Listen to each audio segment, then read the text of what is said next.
오늘의 정치권 이슈 짚어보겠습니다. 김병민 국민의힘 최고위원, 김현정 더불어민주당 대변인 나오셨습니다. 어서 오십시오. 네, 안녕하세요. 안녕하세요. 예.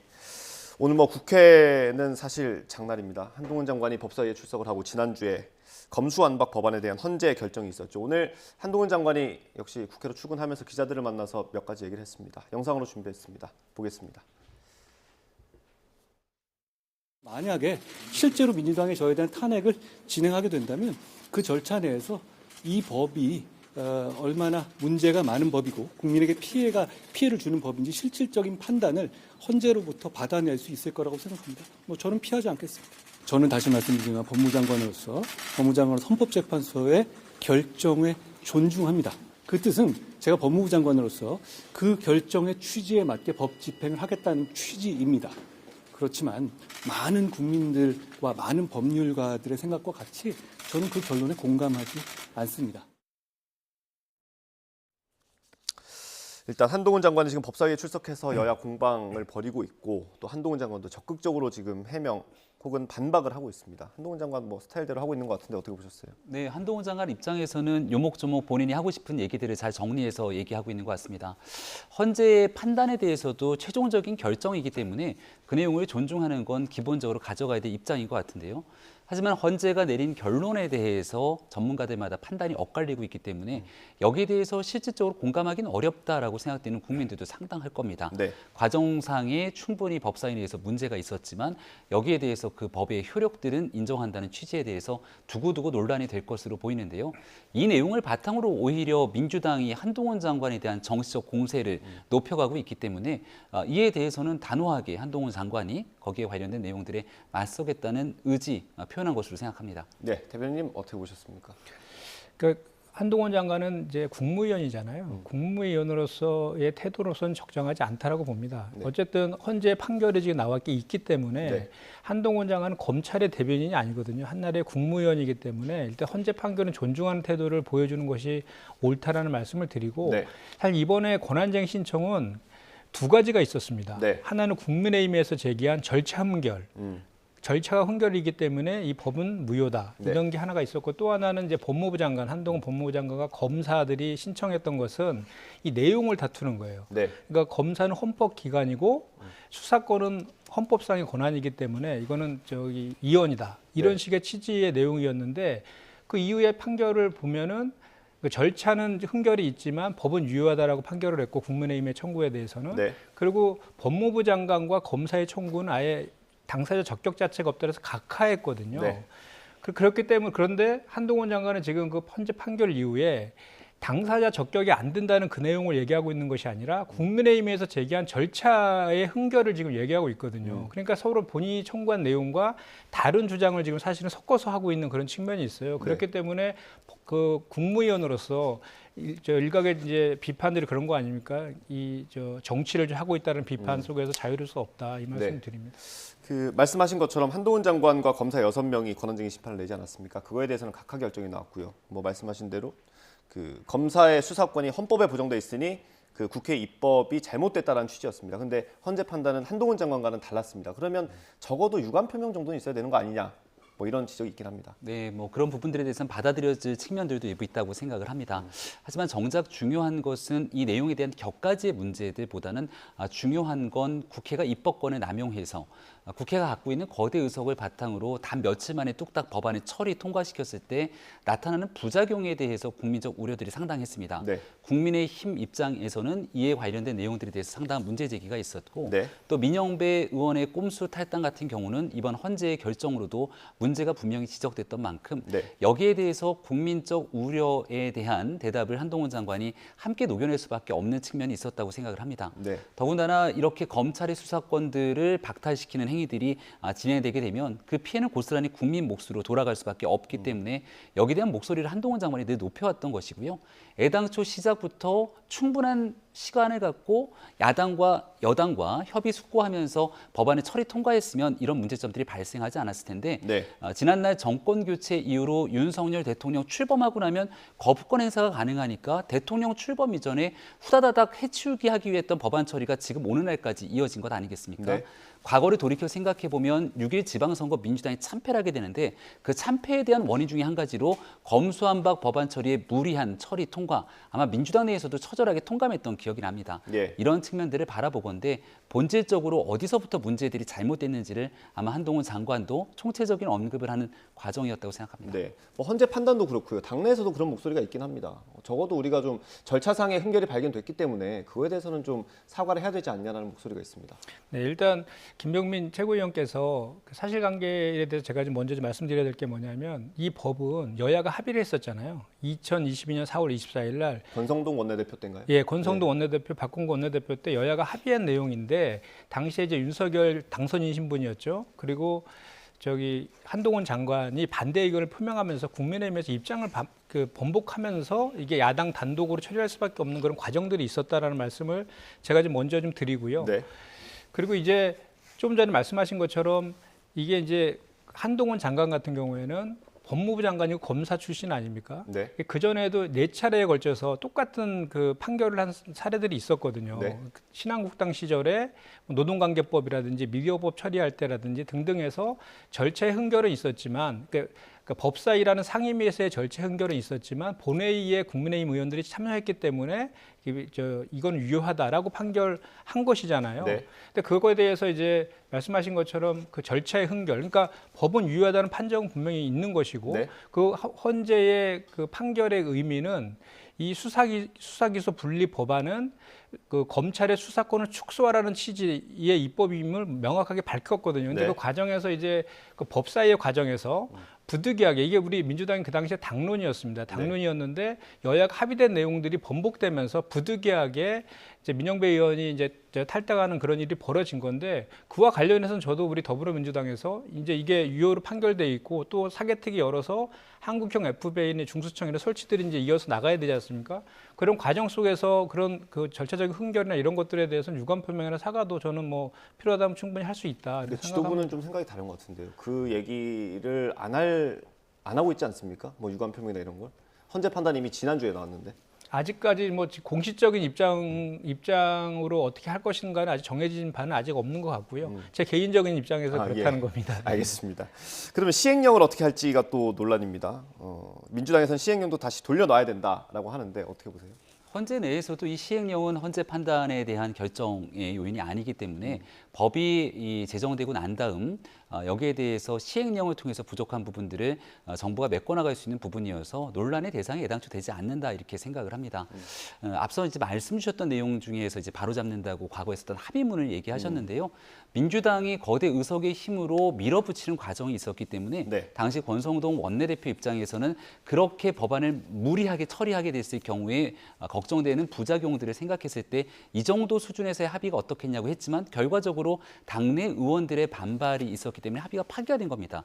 여야 간의 합의 처리된 상황들이 아니기 때문에 그 당시에 무리하게 밀어붙였던 상황들 저간에 다시 한번 말씀을 드리고요.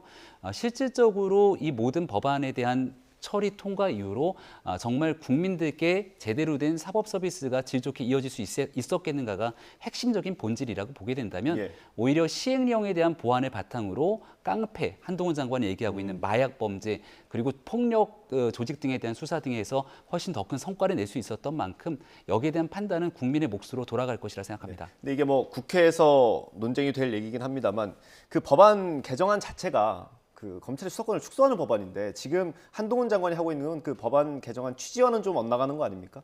그러니까 실질적으로 국회 내에서는 그런 방식으로 추진했다고 얘기를 합니다만은 그게 말씀드린 것처럼 국회 선진화법의 본래의 취지에 맞춰서 하려면 최장 330일이라는 기간 동안 소수 정당과 충분한 협의 숙고를 통해서 법안이 처리돼야 됩니다. 네. 그렇게 이야기가 정리가 되기 시작하면 국회 선진화법에 대한 본래의 취지가 있는데 이 취지를 무력화시키면서 민영배 의원의 꼼수타 땅으로 결론을 지어진 것 아닙니까? 그럼 결론을 어거지로 지어진 법안에 대해서 어쩔 수 없는 방식으로 시행령을 보완하게 된다면 그 또한 법의 애당초 모법이 취지와는 다소 어긋날 수 있더라도 결과론적으로 그 내용들을 보완하기 위한 점이라는 게 계속 꼬리에 꼬리를 물 수밖에 없거든요. 네. 초창기부터 어디에서부터 문제가 첫 단추가 잘못 꼬였는지를 고민하게 된다면 나중에 가서는 시행령에 대한 이 같은 논란까지도 이어지진 않을 거라 생각합니다. 이번 민주당에서 법안을 만들 때 좀 빈틈을 보였던 거는 부정할 수 없을 것 같고요. 이걸 다시 되돌려야 되는데 지금 국회법에도 뭐 구속력이 완전히 있는 건 아닙니다만 좀 관련된 규정이 있지 않습니까? 그걸 좀 토대로 시도를 하나요, 민주당에서?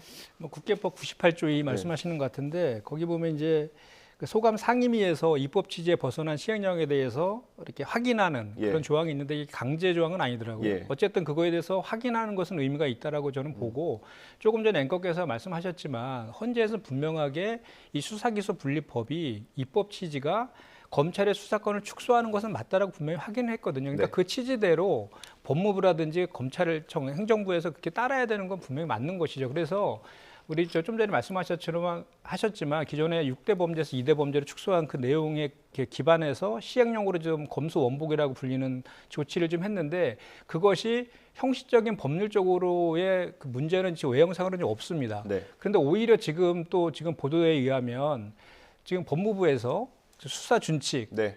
새로 지금 논의 중에 있어서 오히려 시행령을 통해서 더 지금 확장을 시키려고 하는 시도들을 지금 하고 있다는 것이죠. 그거는 네. 중단해야 된다. 그거는 중단해야 되고 기존에 시행했던 시행령들도 그 입법 취지에 맞춰서 재검토가 이루어져야 된다라고 생각합니다. 지금까지 권한쟁의 심판을 내고 그리고 시행령을 바꾼 것들이 한동훈 장관을 탄핵할 정도 사유가 된다고 보십니까? 지금 사실 탄핵 얘기가 일부 의원들 속에서 나오고 있지만 예. 지금 당의 공식적인 입장은 탄핵까지는 전혀 아니고요. 네. 다만 이렇게 지금 그 한동훈 장관이 권한쟁의 그 청구 중에 시행령을 통해서 수사권을 확대시키고 또 이제 그 법무부 장관으로서 또 이게 헌재에다 권한쟁의 심판도 하고 끝난 이후에도 뭐 공감할 수 없다는 취지의 그 태도들을 지금 보이는 그런 것들에 대한 정치적 책임은 정치적으로 사퇴하라는 요구들은 우리 민주당은 충분히 할 수 있다라고 보고요.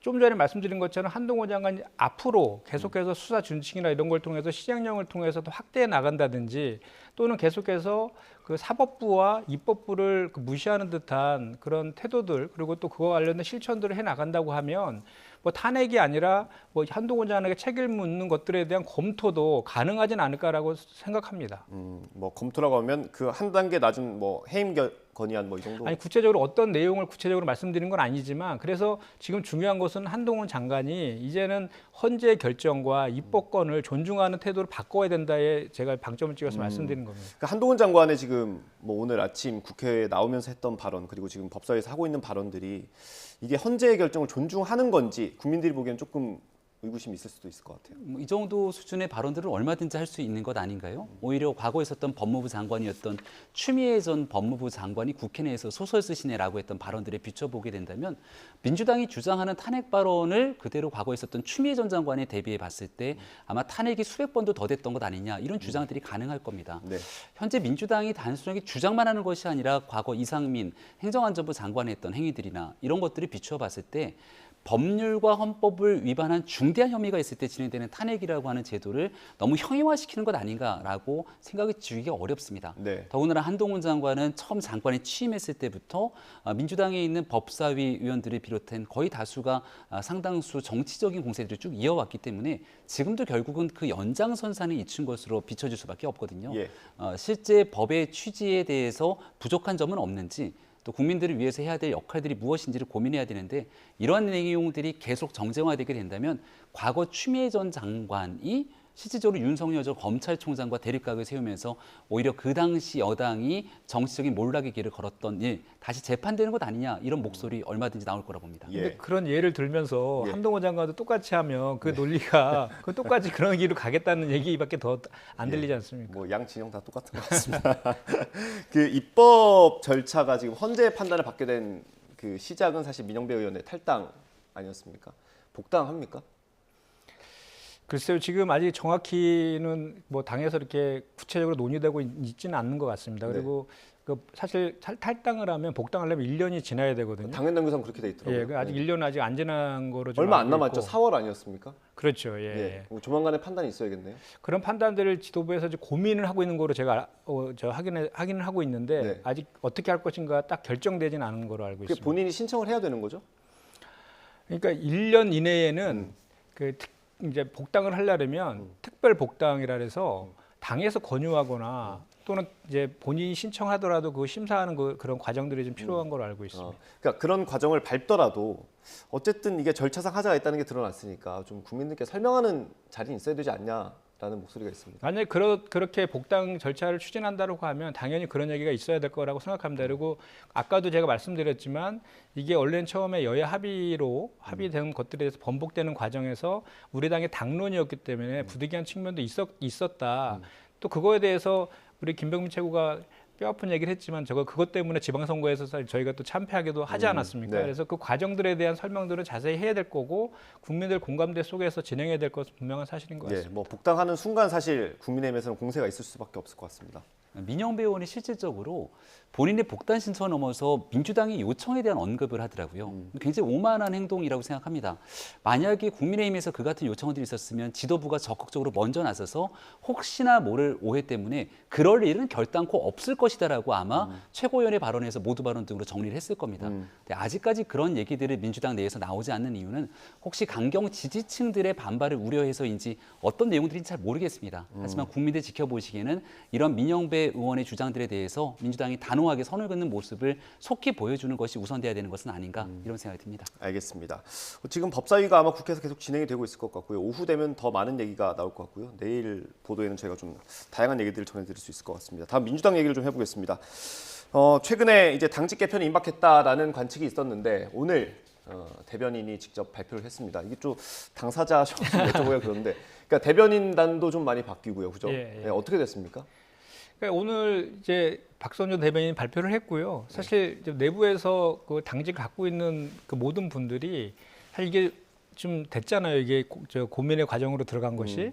그 더미래라든지 뭐 그 민평련 의원들과의 간담회 이후에 내부에서 이제 숙고를 했던 과정이 있었고 네. 모든 당직을 가진 분들은 당의 이제 탕평이라든지 안정을 위해서 당직 언제든지 내려놓겠다라는 의사표시를 다 한 상태였고요. 네. 그런 과정에서 이제 제가 봤을 때는 오늘 이제 발표한 게 지명직 최고위의 이제 송갑석 의원, 네. 호남 출신이죠. 그 이제 전략기획위원장이 한병도 의원을 이제 임명했고요. 그다음 정책위 의장이 이제 삼선의 김민석 의원, 그 수석에 이제 김성주 전북이죠. 그리고 이제 제3 사무부총장의 박상혁 의원을 이게 했고요. 디지털 전략 사무부총장으로 부르는 거죠? 그렇습니다. 예. 그러니까 그 전에 있었던 김남국 의원이 했던 예. 그 자리고요. 그리고 대변인에는 이제 권칠승 수석 대변인 임명이 됐고 강선우 의원이 이제 여기 합류를 하고 예. 박성준 전 대변인과 한민수 대변인 이제 유임 이렇게 됐습니다. 이거를 전체적으로 보면 아까도 말씀드렸지만 취지는 이제 당의 안정과 통합을 위해서 이렇게 좀 한 것이고 내용을 측면을 좀 보면은 그 지역 안배라든지 또는 계파 안배 그리고 전문성까지 고려한 그런 인사다 이렇게 저는 판단을 합니다. 좀 아쉬우실 것 같습니다. 그렇지 않습니다. 그렇습니까? 알겠습니다. 어떻게 평가를 좀 하십니까? 네, 뭐 일부 개편들이 있었던 것 같은데요. 저희 지난번 당직 인선이 있을 때 우리 사무총장 인선 등을 둘러싸고서는 친윤이라고 그렇게 몰아세웠던 게 사무총장이라는 직책 아니었습니까? 네. 근데 민주당에서도 마찬가지로 사무총장직은 그대로 둔 채 나머지 있는 직책들을 변경했기 때문에 과거에 했던 비판들을 민주당은 스스로를 두고 어떻게 얘기할 것인지를 한번 물어보고 싶고요. 또 일부 여러 가지 탕평이라는 얘기를 합니다만은 이번에 나왔던 주요 당직 개편의 핵심적인 인사들은 친문의 부활 정도로 볼 수도 있을 것 같습니다. 과거 이재명 대표가 대통령 선거에 나왔을 때는 정권 교체 여론이 굉장히 컸습니다. 네. 그만큼 부동산 정책 실패든 문재인 정부의 실정에 대해서 새로운 정치를 보여주겠다라고 하는 이재명 대표의 주장과 목소리에 힘을 실었던 것 같고 그래서 이재명의 민주당을 만들겠다는 주장들을 했던 것 아닙니까? 근데 돌고 돌아서 이재명 대표 리더십에 상처가 나고 본인의 사법 리스크가 커지니까 다시금 친문 진영의 인사들을 불러 모으게 된다면 과거에 있었던 정권의 실정 반복하는 것 아니냐 또 이런 비판도 있을 것 같습니다. 뭔가 한 걸음 새로 나아가는 모습들이 비춰지지 않는다라고 하는 지적도 일부 있지 않을까 생각합니다. 네, 뭐 과거를 답습할 수도 있다라는 지적이신 것 같고요. 실제로 비명계 그리고 친문을 많이 등용한 걸로 볼 수 있습니까? 그러니까 딱히 뭐 지금 친문이다 딱 이렇게 규정하기에는 뭐 한 두세 분 정도가 그렇게 이제 문재인 정부 때 청와대에서 근무했던 그 이력들이 있어서 그렇게 이제 보일 수도 있는 거고 네. 사실은 이분들이 그 더 좋은 미래라든지 또 민평련 이런 쪽에 또 깊숙이 또 거기서 역할을 하시는 분들이어서 네. 그리고 이제 하나하나 이렇게 보면은 그 전에 다 이런 그 전에 요 지금 임명된 직책들을 다 수행했던 그런 캐리어들이 또 있으신 분들이어서 네. 뭐 사실 그 친문이다 딱 할 건 아니고 그러니까 뭐 그 전에 뭐 7인회로 일컬어지는 친명이란 분들은 다시 빠지신 거고 나머지 비명이라든지 나머지 분들로 이렇게 좀 탕평을 했다 이렇게 보시는 게 좀 정확한 것 같습니다. 예, 사무총장은 왜 안 바꾸는 겁니까, 그럼?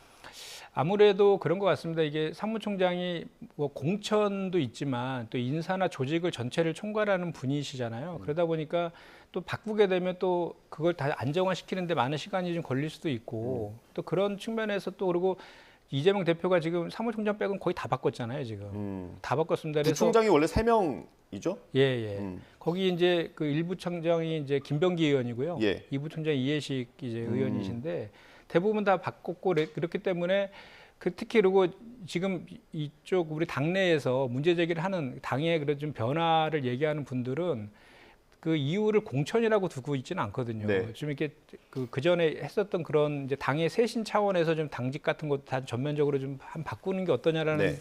것에 방점을 찍혔기 때문에 논의하는 과정에서 자연스럽게 이렇게 정리가 되지 않았나 이렇게 생각합니다. 예.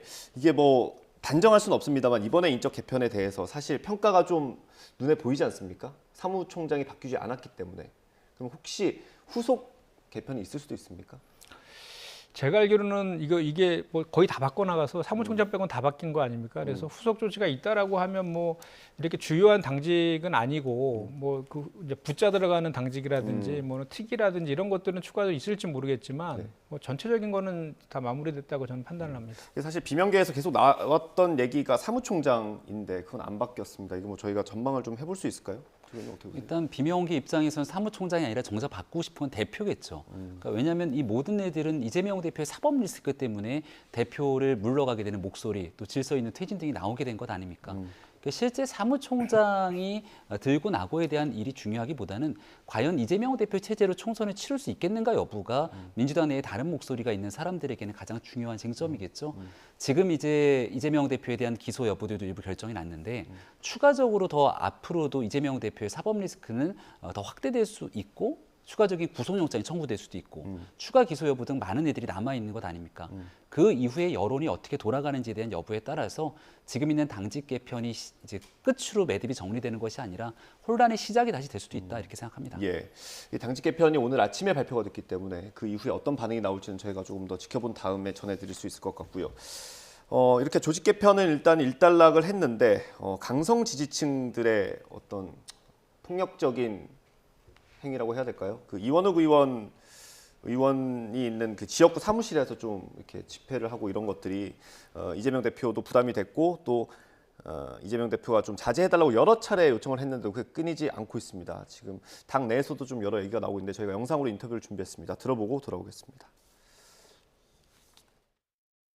지금 상황은 제가 보기에는 팬덤의 그런 거를 벗어났다고 저는 보고 있습니다. 팬덤의 영역을 벗어났다? 네. 그럼 그리고 실제로 이제 그것이 윤석열 정권에 있어서 민주당 분열에 이용되고 있다라고 저는 판단하고 있고요. 심지어 저 같은 경우에는 그 사의제라고 네. 그 문재인 정부의 정책을 계속 발전시키고 지금 윤석열 정부가 문재인 정부 정책에 대해서 심지어 수사로 탄압을 하고 있는 상황에서 만든 게 사의제거든요. 그걸 막기 위해서. 제가 사회자 멤버라고 해가지고 저보고 너 다음에 총선 때 한번 보자라는 문자를 저한테 보내거든요. 근데 당대표도 자제를 부탁했음에도 불구하고 제어가 안 되는 상황이라면 실질적으로 더 뭘 할 수 어떻게 방법이 있으세요? 그때 우상호 비대위원장 시절에 네. 그 뭐 예를 들면 수박이라는 용어를 쓰면은 징계를 하겠다라는 그런 조치 발언까지 있었었죠. 네. 우리가 당 차원에서 대책이 저는 필요하다고 봅니다. 개딸이라고 하는 이 프레임은 일부 보수 언론과 국민의힘에서 자꾸만 민주당을 공격하는 프레임입니다. 네. 적극 지지층은 민주당뿐만 아니라 국민의힘도 있고 오히려 국민의힘이 저희 민주당보다 훨씬 더 10배 이상 욕설하고 비하하고 쫓아다니면서 폭력 행사하고 이런 사람들이 많거든요. 그런데 저희 지지자들은 그런 사람들이 아마 일부일 건데 자꾸만 그 보수 언론과 국민의힘에서 개딸 프레임을 만들어서 민주당 지지자들을 네. 뭔가 비이성적이고 폭력적이고 무지성적이다라는 식으로 이렇게 폄훼하는 용도로 네. 쓰고 있는데 알겠습니다. 우리 민주당 국회의원들이 민주당 지지자들을 그렇게까지 폄훼하는 프레임에 말려들어서 공격하는 게 함께 비판하는 게 바람직하지 않다고 보이고요. 네, 이원욱 의원 같은 경우는 뭐 사진을 조작하면서까지 저렇게 비판적인 비난을 하고 있는데 그 행위 자체에 대해서는 어떻게 보세요? 그러니까 이제 의원들의 사무실 앞에 가서 뭐 저 당원이라든지 지지자들이 자기의 의사 표시는 할 수 있다고는 보는데 자택 앞에도 지금 가서 1인 시위도 하고 막 그렇다는 것이고 사진도 약간 이제 조작 그 이제 약간 변형해가지고 네. 좀 안 좋은 식으로 해갖고 하는 그런 것들은 좀 저 옳은 태도는 아니라고 저는 생각을 하고요. 그것 때문에 이제 이재명 당대표도 많은 저 기회를 통해서 또는 SNS를 통해 가지고 그런 거에 자제를 좀 당부하기도 했고 당에서도 공식적으로 이제 고발 조치도 하겠다 그리고 징계하겠다라는 것까지도 공문으로 내리고 이렇게까지 지금 한 상황인데도 불구하고 일부 이제 그 저런 일들이 계속 벌어지고 있는 거죠. 그런데 이제 저는 그렇게 생각합니다. 우리 정당은 뭐 우리 당뿐만 아니라 모든 정당이 구성원이 이제 의원도 있지만 또 당원도 있고 지지자도 있지 않습니까? 그리고 지금 현재 우리 당이 지난번에 체포동의안 부결이 일정 부분 혼란 속에 지금 빠져 있고 지금 오늘 이제 당직 개편을 통해서 빠르게 수습해가는 그런 과정인데 네.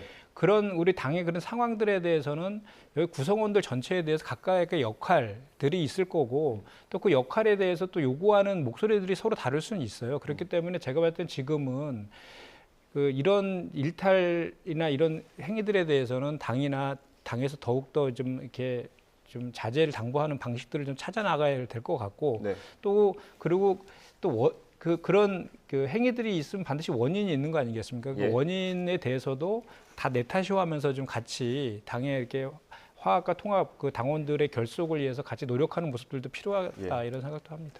김남국 의원이 국민의힘을 언급을 해가지고요. 뭐 좀 비슷한 사례들이 있습니까? 뜬금없이 국민의힘을 언급하는지 모르겠습니다.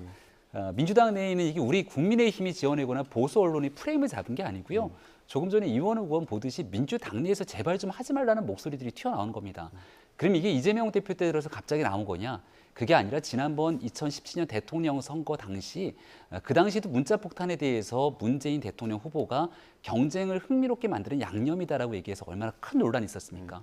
문재인 정부 초창기에는 문구 로소리 등 해서 또 극단적인 친문 진영 사람들이 아니냐라고 이 같은 얘기들을 비판했던 게들이 생각이 나는데 여기에 대해서 적극적으로 제어해야 될 정치 지도자들이 그 상황들을 방기하고 그리고 나서 거기에 따르는 정치적 이득을 좀 보고 있었던 상황들이 이어지다 보니까 현재의 상황까지 오게 된 것 아닙니까?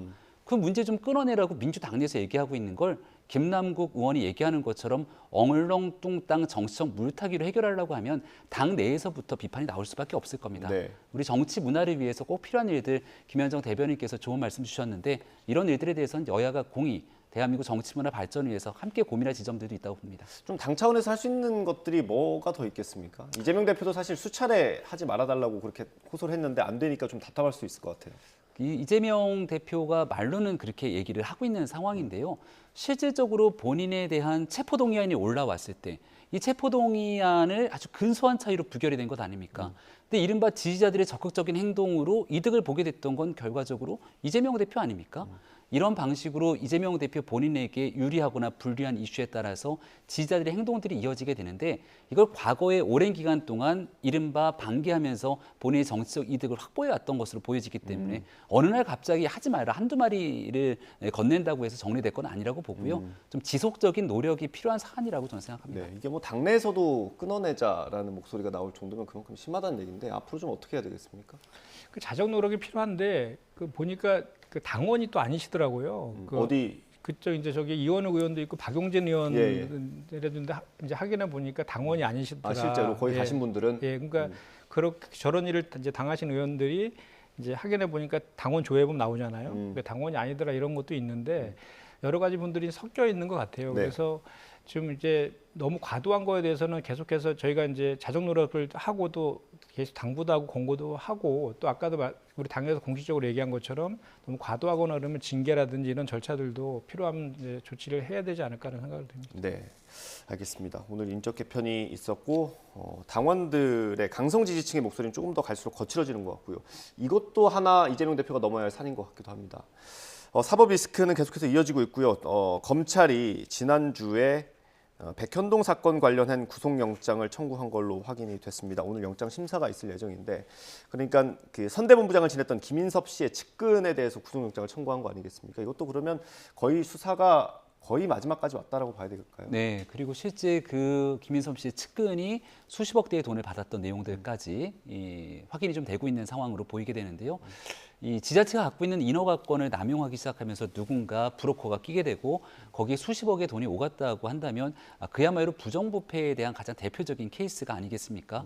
이 백현동 사업이라는 건 많이 알려지고 있는 것처럼 굉장히 많은 단계의 용도 변경을 통해서 특정인에게 이득을 준 것 아니냐라고 보여지고 있는데 네.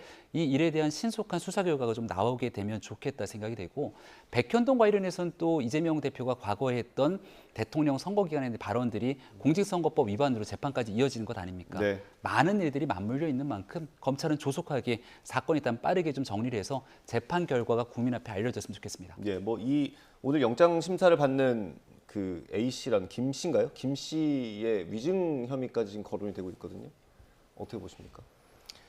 그러니까 그 2002년도에 그 분당 파큐브 특혜 분양 사건 때 그 저기 이제 KBS의 PD하고 당시 이제 이재명 저 시민운동 할 때 당시에 이제 이재명 변호사 시절이죠. 네. 그때 이제 검사 사칭을 해서 당시에 성남시장을 취재했다. 이거에 대해서 벌금 150만 원 받은 그 건인데 그게 2018년도에 이제 도지사 선거 과정에서 네.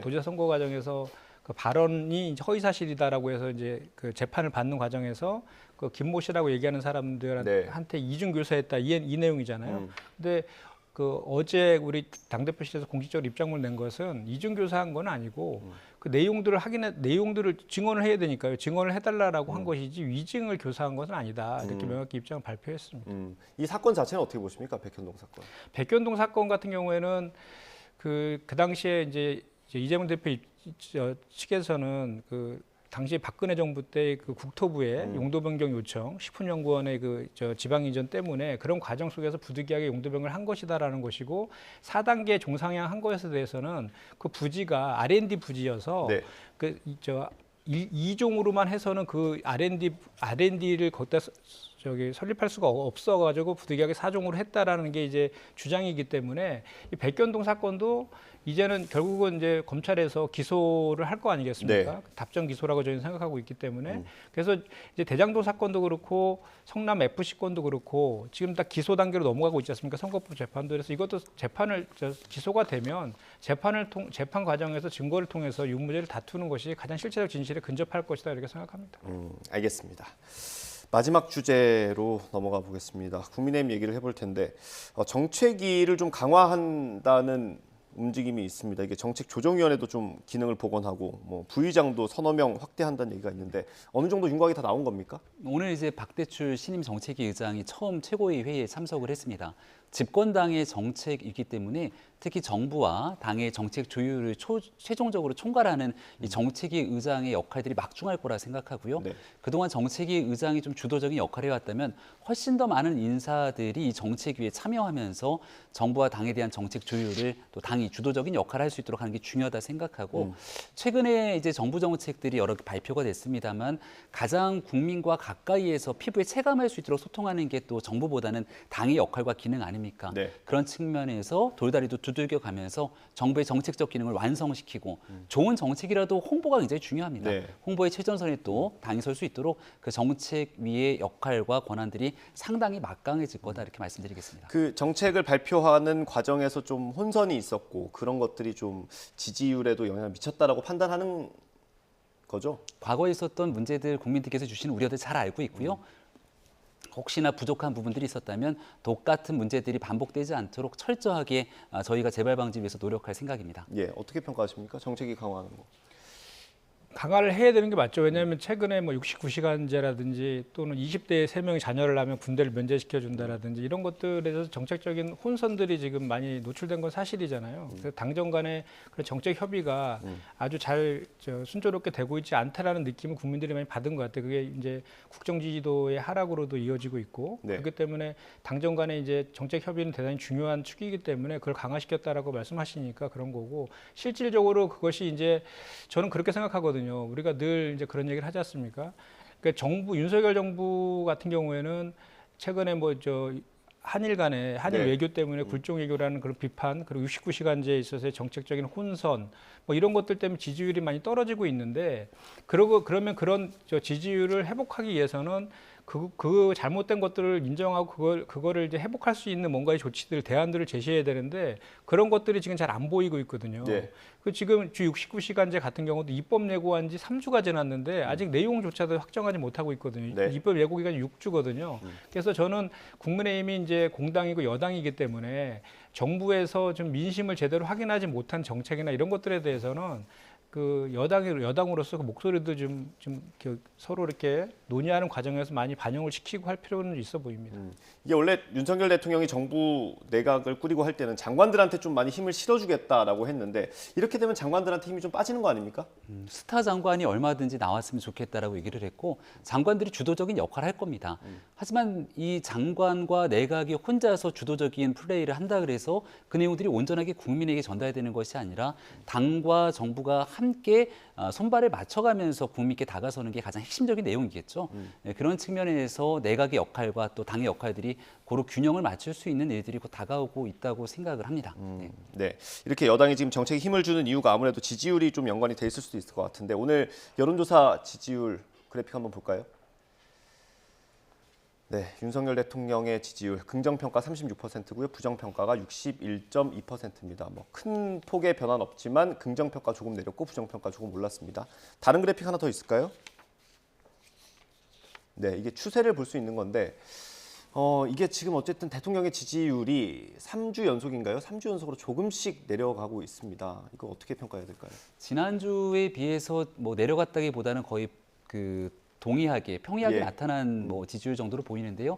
일단 하락 추세에 있었던 지지율이 일단은 정상 궤도를 회복하기 위한 일단 그 받침들을 마련하고 있다고 생각을 합니다. 네. 일단 지난 한 1, 2주 정도 동안 지지율이 빠졌던 원인들을 살펴보게 되면 한일 정상회담을 통한 이 일본 문제가 사실 지지율에 일부 영향이 있었던 것 같고요. 네. 또 이 지지율이 일부 빠지는 것을 예상하더라도 한일 관계 발전을 위해서 좀 중장기적인 측면에 국익을 위해서 노력하겠다고 하는 정부의 의지가 있었던 만큼 순차적인 성과를 통해서 한일 관계 복원에 대한 또 거기에 대한 외교적 성과는 순차적으로 나오면 될 일이라고 생각합니다. 예. 그리고 지금부터 이 빠졌던 지지율을 다시금 좀 복원하기 위해서 제일 중요한 건 국민들의 삶, 민생에 관한 일을 정책적으로 보완하는 일들일 텐데, 아마 당도, 정부도 최선의 노력들을 국민의 삶 개선을 위해서 노력하게 되면 지지율 자연스럽게 또 올라갈 일이 있을 거라 봅니다. 예, 저희가 그래픽 한 장이 더 준비돼 있다고 하더라고요. 예, 정당 지지도 보겠습니다. 네, 국민의힘이 37.9%고요.